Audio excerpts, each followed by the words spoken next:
Iyo tugeze ku rusengero rwa Gikristo ni gake cyane utazahasanga umusaraba cyangwa ikindi kintu kimeze nkawo, yaba ikintu gifatika cyangwa igishushanyo. Ku barangwa n'imyemerere ya Gikristo, umusaraba ni ugucungurwa kwabo n'ikimenyetso cy'imibereho y'ukwizera cyangwa ukwemera. Uwabo basezeraho bamuherekeje bwa nyuma, bamuherekesha umusaraba ukaba hejuru y'imva ye nk'ikimenyetso cy'uko yacunguwe, cyangwa se akaba apfuye yari umukristo. Umusaraba ufite ishusho y'igiti gitambitse n'ikindi gihagaze binyuranyemo hagati. Uwahindutse ikimenyetso cy'ubukristo wibutsa ibambwa rya Yesu. Ibi bituma umusaraba uba ikimenyetso cya Yesu ubwe, nk'ikimenyetso cy'ukwemera mu bakristo mu isi. Ibi ngibi bikomoka ku musaraba Yesu yabambweho i Gologota, cyangwa se aho bitaga i Nyabihanga, ku musozi wari uteye nk'igihanga cy'umuntu. Kandi uyu musozi wicirwagwaho n'abantu babaga bakoze ibyaha bikomeye cyane, bakabakatira urwo gupfa. Naha babiciraga. Igihano cy'urupfu babaga bahawe nacyo ntabwo gisanzwe, kuko babicaga bababambye ku musaraba. Birumvikana ko ari iyicarubozo rihambaye. Nubwo kuri uyu musaraba ariho bikomoka, ariko ntibisobanuye ko aribwo bwa mbere wari ukoreshejwe mu isi, kuko mu bimenyetso ndangamateka biri mu nzu ndangamurage y'Ubwongereza harimo ikimenyetso cy'ishusho igaragaza imanakazi y'Ubugereki iri iruhande rw'umusaraba. Byumvikane ko umusaraba wabayeho mbere y'imyizerere y'amadini ashingiye ku Bukristo, kuko bivugwa ko ufite inkomoko mu Banyababuloni, ari bo Iraki y'ubu ngubu. Tugiye kurebera hamwe iherezo ry'umusaraba wa Yesu yabambweho, aho waba warabitswe. Uyu munsi wawusanga hehe?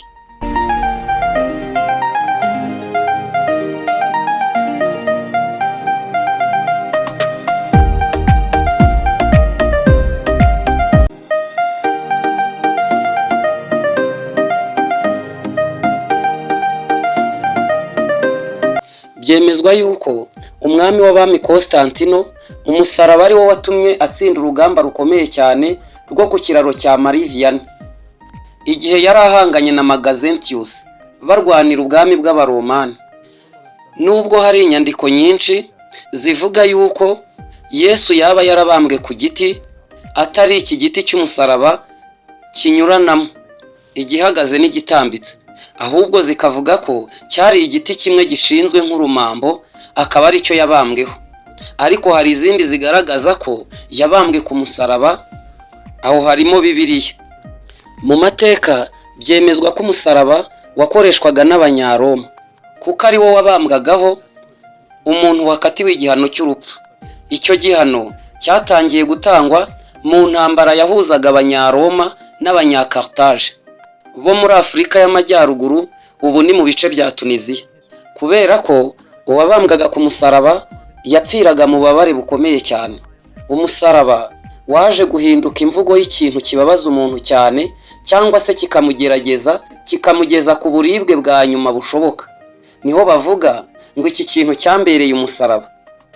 Kubera ko Abayahudi bakoronizwaga n'ubwami bwa Roma, Yesu nawe yabambwe ku musaraba, bityo umusaraba uhinduka ikimenyetso cy'ubukristo n'urupfu rwa Yesu nk'umucunguzi. Mu ntangiriro z'ubukristo byemezwa yuko umusaraba utahise ukoreshwa nk'uko ubu ngubu ukoreshwa mu bakristo. Bangaga yuko byatera urujijo mu bigishwa, kuko icyo gihe hariho umuco wo gusenga imana nyinshi runaka.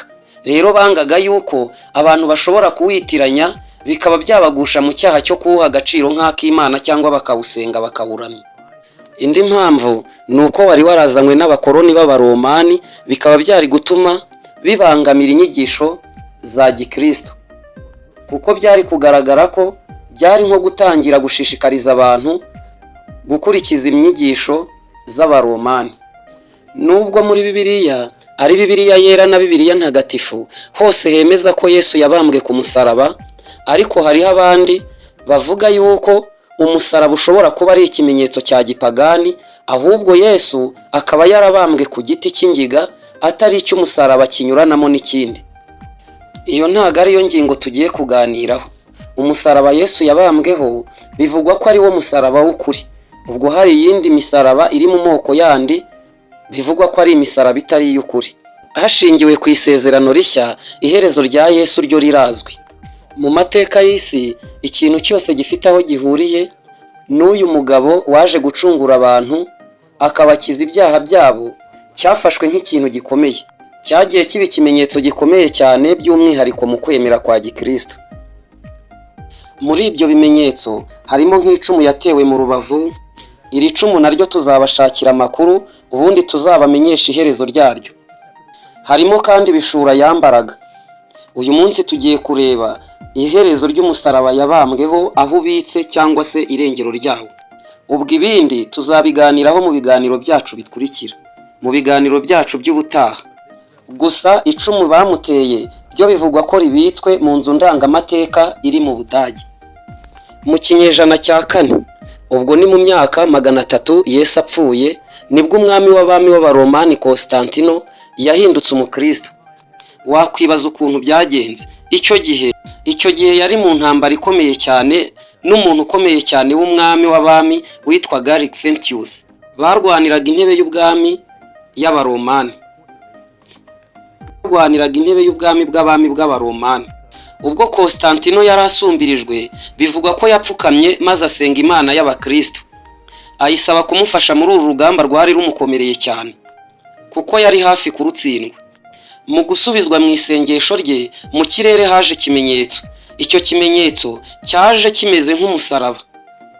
Uwo musaraba warashashagiranaga cyane, kandi ngo waje wanditseho amagambo agira ati, ugenekereje mu Kinyarwanda yaragiraga ati, kubw'iki kimenyetso uzatsinda. Byarangiye Constantino atsinze uru rugamba. Kuri Constante yumvisha agiye mu Imana umwenda agomba kuzayishyura rwo kuba atsinze urugamba rukomeye cyane rw'injyanamuntu. Icyo gihe nibwo yahise aca iteka ry'uko umusaraba ugomba kuba ikimenyetso gikuru cy'ubukristo kandi ukajya mu birango bikuru by'igihugu. Ndetse umusaraba waje kuba ikimenyetso cyashyirwaga ku ingabo za Constantino zikingiraga ziri ku rugamba. Nyuma yaho ku itariki 14 z'ukwezi kwa 9 muri 326, nyina w'umwami w'abami Constantino cyangwa Constante, ubwo ni umugabekazi yitwaga Helena Augusta, yaje kugirwa umutagatifu nyuma na Kiliziya Gatolika. Yaje kugira icyifuzo cyo gushaka umusaraba nyakuri wabambweho Yesu kugira ngo awiteho. Icyo gihe ubwami bw'abami bw'abaromani bwari buyoboye isi, bwarafashe Palestina, igice cyariho Isiraheli icyo gihe. Mu gushakisha uyu musaraba wari warabambweho Yesu ukaza no gufasha umuhungu we gutsinda, bivugwa yuko uyu mugabekazi yageze mu bice byinshi twakwita bitagatifu byo muri Isiraheli cyangwa se Palestina, maze asaba yuko yajyanwa ahantu Yesu yabambwe ndetse n'aho bamuhambye. Umwiru w'umuyahudi wari ukuze kurusha abandi, niwe wari wararazwe kumenya iby'uyu musaraba aho uherereye. Niwe wagiye kwerekana neza ahantu uyu musaraba wari uri. Aho hantu hakimenyekana haracukuwe cyane, hari harehare cyane mu bujyakuzimu. Nyuma yo gucukurwa hasanzwemo imisaraba 3, harimo umwe wari hagati uriho cya cyapa cyari cyashyizwe ku mutwe w'umusaraba wa Yesu, cyavugaga ngo uyu ni umwami w'abayahudi.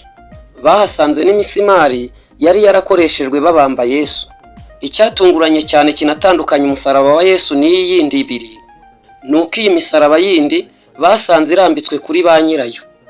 Ubwo iyi misaraba yasangwaga mu mwobo muremure cyane mu bujyakuzimu ikavanwamo, byabaye ngombwa ko habaho kwemeza umusaraba nyakuri wari ubambyeho Yesu. Bivugwa ko ngo hari umugore wari urwaye arembye, hanyuma Helena afata iyi misaraba, afata uwa mbere agenda awumukozaho. Ubwo rero yageraga ku musaraba ngo wari warabambweho Yesu, byakwemezwa ko ari we musaraba w'ukuri, ngo yawumukojejeho uyu mugore mu buryo bw'igitangaza arakira. Nuko umugabekazi Helena yemera yuko uyu musaraba amukojejeho agahita akira, ari wo musaraba koko w'ukuri. Kwizihiza umunsi w'iboneka ry'umusaraba wabambweho Yesu byashyizwe ku itariki ya 3 z'ukwezi kwa 5 buri mwaka. Muri 612 umwami w'abami w'abaperesi nawe yigaruriye Siriya na Palestina. Amaze kuhigarurira yatwaye ubutunzi bukomeye cyane bwari buhari, burimo n'ibishingiye ku kwemera muri Yerusalemu. Mu byo yatwaye harimo na wa musaraba mutagatifu wa Yesu.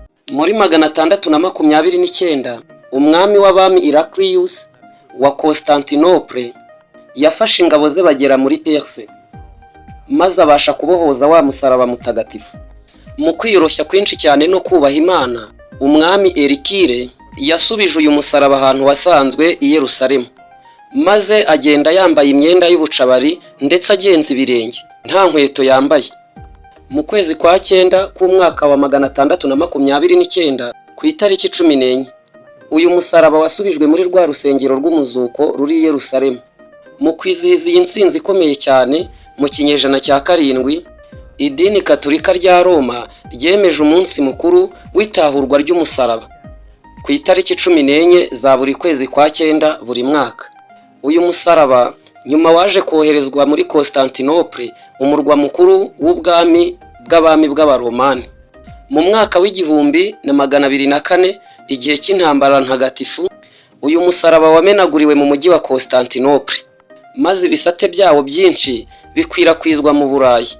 Icyo gihe hari insengero nyinshi mu Burayi ziza gutangaza ko zabashije gutwara ibisate by'uyu musaraba mutagatifu. Abahanga bavuga ko nubwo ibyo bisate by'umusaraba byakwirakwiriye hirya no hino ku isi, ngo amaraso ya Yesu yabimenetseho yabihaye kuzabaho iteka ryose, ngo ku buryo niyo wabisenyuka bitwika bigahindurwa ivu, ku buryo wabihinduramo uduce utabasha gutoragura, ngo bidashobora kwibagirana na gatoya cyangwa ngo bitakaze agaciro kabyo.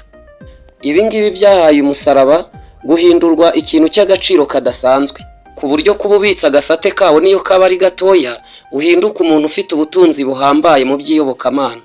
Ibisate byinshi by'uyu musaraba byagiye bishyirwa mu nyubako zikomeye cyane, bimwe biratunganywa birarimbishwa, bishyirwa ahantu hatekanye kandi hatandukanye mu bihugu byo mu Burayi, cyane cyane habarizwa ibindi bintu bitagatifu nk'imisumari yatewe Yesu n'amenyo ya Yesu ubwo yari akiri mutoya. Nubwo byemezwa yuko hari ibisate by'uyu musaraba byagiye bitakara imihanda yose mu binyejana byagiye bitambuka kuko ari byinshi, uyu musaraba hari bimwe mu bice byawo wabasha kubona ubu ngubu.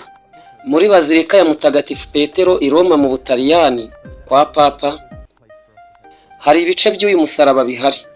Ibindi bice ngo biri muri katedrali yitiriwe Notre Dame de Paris, ndetse bivugwa ko hari igice kimwe kiri ahantu hatangaje cyane ndetse hibanga ryihariye, ariko aho hantu ntabwo hajya havugwa. Icyo gice ngo ni nacyo kinini. Mu Butaliyani ahitwa i Santa Cruz byemezwa ko ahangaha hari ibisate bitatu by'uyu musaraba mutagatifu muri chapelle ya Del Relique of Santa Cruz, mu rusengero rwitwa urwa Yerusalemu ariko ruri i Roma. Ibi bisate ngo biri kumwe n'amahwa abiri yari ku ikamba ry'amahwa ryari ryambitswe Yesu igihe yabambwaga, hakaba n'umusimari umwe wakoreshejwe mu kubamba Yesu. Ibi byose ngo ni ibintu bitagatifu.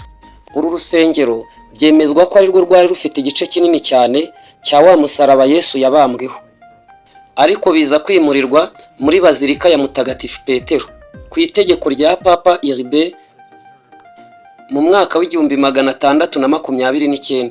Mu Bufaransa muri Cathedrale de Notre Dame de Paris naho hari igisate cy'uyu musaraba. Igisate cy'uyu musaraba kiri mu rusengero rwa Sainte Chapelle Paris.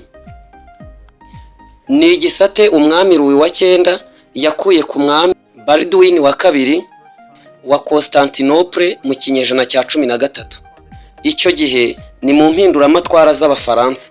Icyo gihe kubika ibikoresho bitagatifu ngo byari bibujijwe cyane, keretse ahantu hari haremejwe kubika ibintu by'ubuhanzi n'ubugeni kandi mu buryo bukwiye, byahura cyane n'ukwemera. Ni muri urwo rwego rero igisate cyari kiri muri Sainte Chapelle Paris cyahakuwe gihabwa Musenyeri wa Paris mu mwaka w'1804. Iki gisate cy'umusaraba cyashyizwe muri Cathedrale Notre Dame de Paris kugeza mu 2019 mu myaka ya vuba ahangaha, ubwo iyi katedrali yafatwaga n'inkongi. Cyarahavanwe kijyanwa ahitwa i Louvre n'ubundi ni mu Bufaransa. Ahandi hari iki gisate ni ahitwa muri Scaura Grande di San Giovanni mu Butaliyani. Mu 1369 chancelier w'ubwami bwa Yerusalemu Philippe de Messières yahaye ishuri rya Venice igisate cy'umusaraba mutagatifu. Ahari hubatswe inyubako yari yaragenewe gushyirwamo iki gisate, maze byemezwa yuko ubwo cyari kimaze gutangwa gishyizwe muri iyi nyubako, ubwo iyi nyubako ibaye ntagatifu. Ubwo harimo haba umutambagiro mutagatifu wo gutwara iki gisate cy'umusaraba, ngo kubw'impanuka iki gisate cyarabacitse cyitura mu mugezi wari hafi aho ngaho, maze aho kugira ngo kirohame, kibire cyangwa se kinashoke, cyarerembye hejuru y'amazi cyanga ko hari umuntu wagikuramo kandi uwakigenewe ataraza. Uyu nguyu wari ukigenewe yari umuyobozi w'ikigo cya Venice, Andrea Vandramini. Yaraje kibona kwemera kuva muri aya mazi, naho ubundi ngo byari byanze. Mu bindi bice bivugwa yuko bafite ibisate by'uyu musaraba mutagatifu birimo Saint Pierre, umujyi wo mu Bubiligi, uwa Ghent, kimwe na monasteri yo muri Castemonsu mu gihugu cy'Ubugereki. Ahandi hantu hatangaje cyane harimo ibice by'uyu musaraba ni muri Moskova mu nyanja y'umukara.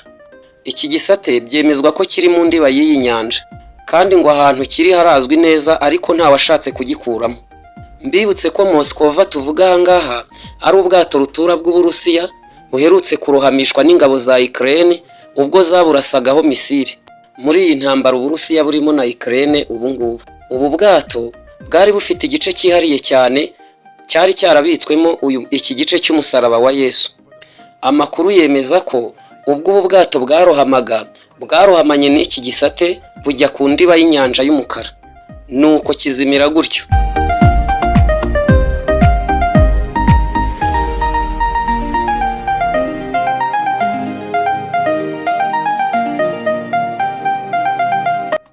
Nshuti zacu, tubashimiye ko mwaduhaye umwanya wanyu mukadukurikira.